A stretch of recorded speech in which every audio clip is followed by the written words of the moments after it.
Hollywood silver screen presenting vivarium. Vivarium 2020 में आई एक science thriller film है जो हमें यूनिक एस्पेक्ट्स, रेपिटेटिव अर्बनाइजेशन और पैरासिटिक लाइफस्टाइल को शो करती है, जिसका एग्जांपल है कुकू यानी कि कोयल बर्ड। इस फिल्म की ओपनिंग इसी कोयल बर्ड के बारे में बताते हुए होती है। इसीलिए आज की इस कहानी को शुरू करने से पहले मैं आपको एक छोटी सी कोयल बर्ड की स्टोरी या फिर आप बोल सकते हैं कि एक फैक्ट के बारे में बताना चाहूंगा। आपको पता है कोयल हमेशा अपने अंडों को दूसरे बर्ड्स के घोंसले में रखती है। उन बर्ड्स को जो मेजरली एक चिड़िया है उसको बिल्कुल भी अंदेशा नहीं होता है कि उसके घोंसले में रखे अंडे उसके नहीं बल्कि कोयल के हैं। और जब उन अंडों में से बच्चे बाहर आते हैं तो कोयल चुपके से चिड़िया के बच्चों को मार देती है, जबकि कोयल के बच्चे बड़े होने लगते हैं जिन्हें चिड़िया खुद फीड करती है। जहां बाद में एक ऐसा समय आता है जब कोयल के बच्चे चिड़िया को ही डोमिनेट करना शुरू कर देते हैं और उसको मार देते हैं। अब ये कहानी मैंने आपको क्यों सुनाई है, इसका जवाब आपको कहानी में आगे मिल जाएगा, जिसकी शुरुआत होती है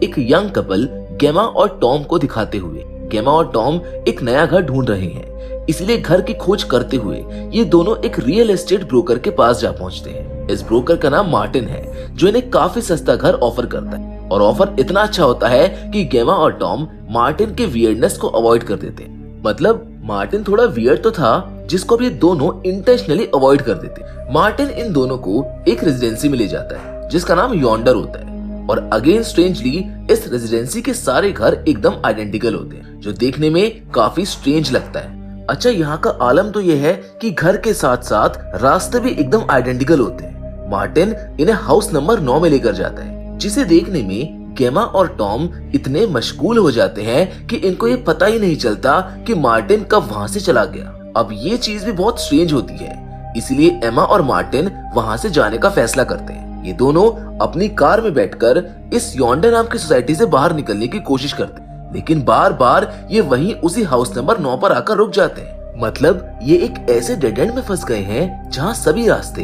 इनके केस में हाउस नंबर 9 पर आकर खत्म हो रहे थे। मतलब टॉम और गेमा दोनों भटक चुके थे। बार बार कोशिशें करने के बाद भी ये दोनों यहाँ से बाहर नहीं निकल पा रहे थे। अब ये एक पैनिक होने वाली सिचुएशन होती है, इसीलिए थोड़ा ज्यादा पुश करने की वजह से अब इनकी कार का पेट्रोल भी खत्म हो जाता है। मतलब अब ये दोनों चाह कर भी यहाँ से बाहर नहीं जा सकते थे, और तो और रात भी हो चुकी है, इसीलिए इन्हें मजबूरन उसी हाउस नंबर 9 में रात गुजारनी पड़ती है। जहाँ खाना ढूंढते हुए टॉम को फ्रिज के अंदर से एक शैंपेन और कुछ स्ट्रॉबेरीज मिल जाती हैं, जिन्हें खाने के बाद उसको एहसास होता है कि ये दिखने में भले स्ट्रॉबेरी जैसी हैं, लेकिन ये स्ट्रॉबेरी बिल्कुल नहीं है। इनकी रात ऐसे ही गुजर जाती है। जहाँ सुबह होते ही टॉम सबसे पहले इस घर के छत पर जाने की कोशिश करता है ताकि वो ये पता लगा सके कि बाहर जाने का रास्ता इनको कहाँ से मिलेगा। लेकिन जैसे ही टॉम छत पर पहुंचता है वो ये देखकर हैरान हो जाता है कि यहाँ के सारे घर और रास्ते एक जैसे हैं और शायद यहाँ से निकलना नामुमकिन है। लेकिन फिर भी टॉम और गेमा ये फैसला करते हैं कि अगर इनको यहाँ से निकलना है तो इनको सीधा चलना होगा, और अगर हम कहीं नहीं मुड़ते हैं तो शायद हम यहाँ से बाहर निकल जाएंगे। ये दोनों ऐसा ही करते हैं। जहाँ सुबह से रात हो जाती है लेकिन फिर भी ये उस जगह से बाहर नहीं निकल पाते हैं। ये दोनों अब बहुत थक चुके हैं, इसीलिए ये कोई ठिकाना ढूंढने का फैसला करते हैं। और तभी इन्हें एक घर से रोशनी नजर आती है। ये उस घर के अंदर जाते हैं जहाँ पर इनको पता चलता है कि ये तो वही हाउस नंबर 9 है जहाँ इन्होंने पिछली रात गुजारी थी। इन दोनों को समझ ही नहीं आ रहा था कि आखिर यहाँ पर चल क्या रहा है। जहाँ तभी इन दोनों की नजर घर के सामने रखे एक पार्सल पर पड़ती है, जिसमें कुछ रोजमर्रा की जरूरत का सामान और कुछ खाना होता है, जिसको देखकर टॉम इतना ज्यादा गुस्सा हो जाता है कि वो उस हाउस नंबर 9 को ही आग लगा देता है, सिर्फ इस उम्मीद में कि शायद कोई धुएं को देख ले और इनको बचाने आ जाए। ये दोनों ऐसे ही उम्मीद करते करते हाउस नंबर 9 के सामने ही सो जाते हैं, और जब इन दोनों की आंखें खुलती हैं तो ये दोनों ये देखकर हैरान हो जाते हैं कि जिस घर को इन्होंने कल पूरी तरह से जला दिया था वो आज फिर से बिल्कुल सही सलामत इनके सामने बनकर तैयार है। और तो और सिर्फ इतना ही नहीं, आज फिर से इनके घर के सामने एक पार्सल रखा हुआ था, जिसे खोलने पर इन्हें उसमें से एक नवजात बच्चा मिलता है। जी हाँ, एक छोटा बच्चा जिसके साथ एक नोट भी होता है कि इस बच्चे की देखभाल करो और यहाँ से फ्री हो जाओ। अब गेमा और टॉम के पास शायद यही आखिरी रास्ता होता है कि वो जल्द से जल्द इस बच्चे को बड़ा करे और अपनी आजादी का इंतजार। ऐसे ही करते करते 98 डेज निकल जाते हैं, जहां पर अब हम ये देखते हैं कि ये बच्चा 3 महीने में ही काफी बड़ा हो गया है। इसकी उम्र तो कम है, लेकिन इसका शरीर 10 से 12 साल के बच्चे का है, जबकि इसकी आवाज तो किसी 20 से 25 साल के लड़के की होती है।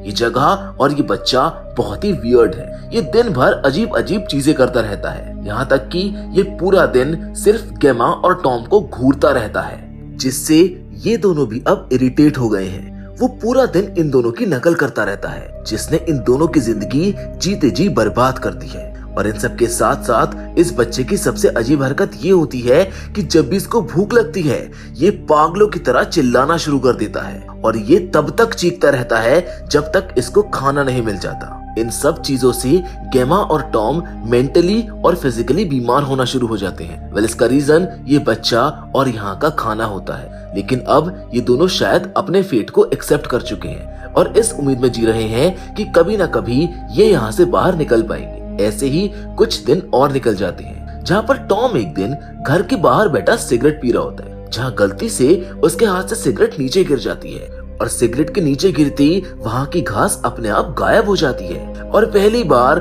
टॉम को वहाँ पर जमीन देखने को मिलती है। टॉम जमीन को देखकर वहाँ पर खुदाई करना शुरू कर देता है, जिसमें शुरुआत में तो गेमा भी उसकी हेल्प करती है, लेकिन जल्द ही उसको रियलाइज हो जाता है कि ये करना बेकार है। वो टॉम को भी इसे करने से मना करती है, लेकिन टॉम इसे अपना एक रूटीन बना लेता है। वो सुबह शाम बस इसको खोदता ही रहता है, जबकि उधर गेमा उस बच्चे के बारे में एक और चीज नोटिस करती है कि वो भी पूरा दिन टीवी के सामने बैठा रहता है, जिसमें कुछ अजीब सी ग्राफिटीज आती रहती है। गेमा और टॉम ये सब देखकर और ज्यादा इरिटेट हो गए हैं, इसलिए एक दिन तो टॉम उस बच्चे को गाड़ी में ले जाने लगता है, लेकिन तभी गेमा आती है और उस बच्चे को बचा लेती है। गेमा ने उस बच्चे को बचपन से पाला है, तो हो सकता है कि ये सब देखने के बाद उसकी ममता जाग गई हो। अब इस चीज का असर ये होता है कि टॉम और गेमा के बीच का रिलेशन भी इससे खराब होना शुरू हो जाता है। टॉम अपना ज्यादातर वक्त गड्ढा खोदने में बिताता है, जबकि गेमा अब उस बच्चे के साथ अपना वक्त बिताने लगती है। और ऐसे ही एक दिन गेमा देखती है कि वो बच्चा घर से कहीं गायब हो गया है। वो उसको ढूंढने के लिए आसपास देखती है, लेकिन गेमा को वो बच्चा कहीं पर नहीं मिलता। पर थोड़े वक्त के बाद ही वो बच्चा वापस आ जाता है, जिसके हाथ में एक किताब होती है। गेमा उससे पूछती है कि तुमको एक किताब कहाँ से मिली, जिस पर वो बच्चा उसको कुछ भी नहीं बताता है। गेमा नोटिस करती है कि ये बुक काफी अजीब है, जिसकी लैंग्वेज कुछ और ही है, जो देखने से एक सिंबल लैंग्वेज लग रही है, जबकि इस बुक में वही पिक्चर्स होती हैं जो वो बच्चा अक्सर टीवी पर देखता रहता था। इनके अलावा उसमें कुछ इंसानों के पिक्चर्स भी होती हैं, जिनके गले बड़े अजीब से दिख रहे होते हैं। अब ये देखकर गेमा 100% श्योर हो जाती है कि इस बच्चे को जरूर कुछ ना कुछ तो पता है। वो और ज्यादा कोशिश करने लगती है, इसीलिए वो उस बच्चे के साथ एक गेम खेलती है ताकि वो सच का पता लगा सके, जिसमें वो उस बच्चे को इन सब की एक्टिंग करने के लिए बोलती है। सबसे पहले वो बच्चा टॉम की एक्टिंग करता है और फिर गेमा की, जहां अब गेमा उसे उस आदमी की एक्टिंग करने के लिए बोलती है जिसने उसको एक किताब दी थी। और जैसे ही वो बच्चा उस आदमी की एक्टिंग करता है, उसके गले से भी कुछ अजीब सी चीज बाहर आने लगती है। उसकी आंखें बिल्कुल बदल जाती है, जिसको देखकर गेमा घबरा जाती है। वो समझ चुकी थी कि ये बच्चा कोई इंसानी बच्चा नहीं है। अब एक बार फिर से समय ऐसे ही बीत जाता है, जहाँ पर हम देखते हैं कि ये बच्चा अब यंग हो चुका है। ये बहुत स्ट्रेंज था कि एक बच्चा जो अभी अभी पैदा हुआ है, वो कुछ ही दिनों में जवान हो गया है। और सिर्फ जवान ही नहीं, वो जवान के साथ साथ काफी ताकतवर भी हो गया है, जो अब गेमा और टॉम को डोमिनेट करने लगा है। जबकि इन दोनों की हालत तो अब पहले से भी ज्यादा खराब हो चुकी है।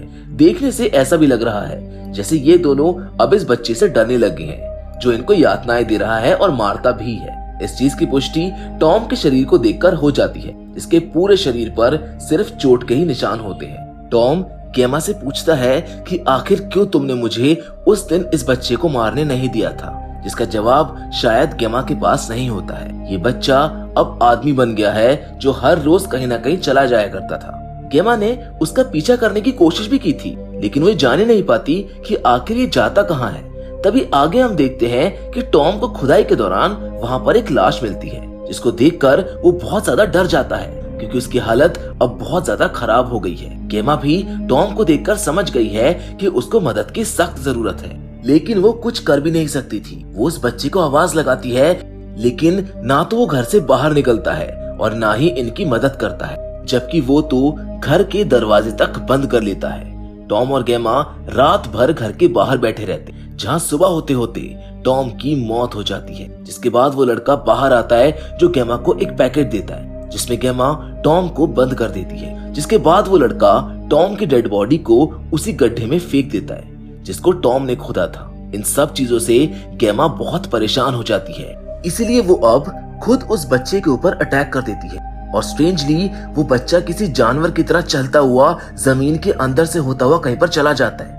गेमा भी उसका पीछा करती है, जहाँ पर वो एक घर में पहुंच जाती है, जिधर वो एक औरत को देखती है जो रो रही है। उसको समझ ही नहीं आता कि आखिर ये चल क्या रहा है, और तभी अचानक से वो जमीन में धंसना शुरू हो जाती है, जहाँ एक जगह से दूसरी जगह होते हुए वो उसी हाउस नंबर 9 में पहुंच जाती है। मतलब उसकी आखिरी कोशिश भी अब बेकार हो चुकी थी।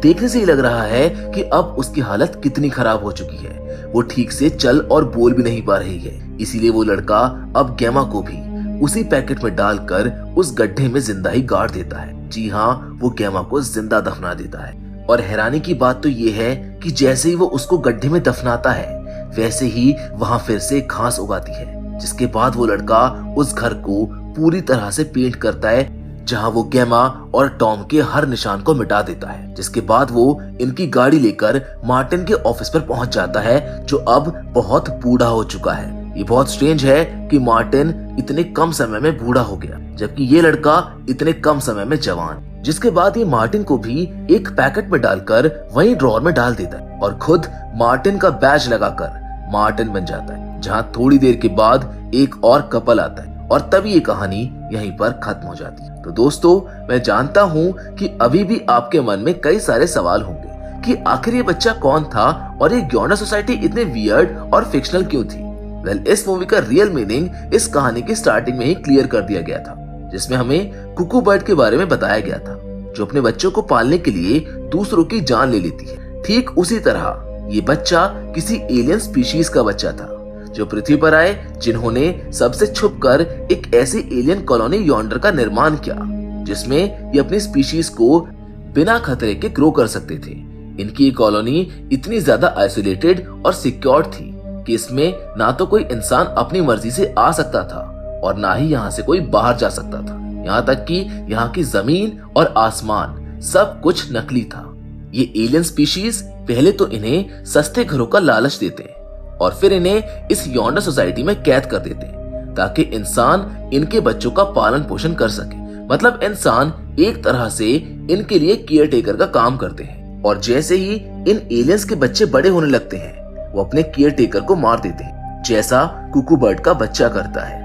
अच्छा, यॉन्डर सोसाइटी का टाइम और रियलिटी भी एकदम अलग थी, क्योंकि जब गेमा उस दूसरे घर के अंदर गई थी तो वहाँ की रियलिटी एकदम अलग थी। ये एलियंस ऐसा कई सालों से करते आ रहे हैं, क्योंकि टॉम ने जब गड्ढा खोदा था तब उसको उसमें से एक लाश मिली थी, जो इन्हीं के जैसे किसी केयर टेकर की हो, जो यहाँ पर आया होगा, उसने एलियन के बच्चे को बड़ा किया होगा और बाद में उसी बच्चे ने उसको मार दिया होगा। मे बी ये एलियंस ह्यूमन स्पीशीज पर स्टडी कर रहे होंगे, जिसका आइडिया हम इस चीज से लगा सकते हैं कि वो बच्चा हमेशा टॉम और गेमा को ऑब्जर्व करता रहता था।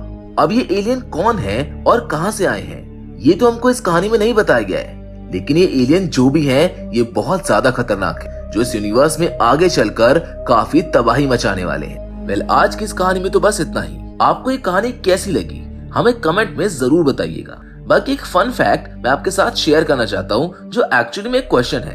अच्छा, ये जो कुकू बर्ड इस फिल्म में दिखाई गई है, इसका रेफरेंस हमें एक बॉलीवुड फिल्म में भी दिखाया गया है। उस फिल्म का नाम क्या है, आप हमको कमेंट करके जरूर बताइएगा। So with all that said, आज की इस कहानी में तो बस इतना ही, लेकिन हम फिर से जरूर मिलेंगे, और वो भी एक और नई इंटरेस्टिंग कहानी के साथ। पर तब तक के लिए धन्यवाद।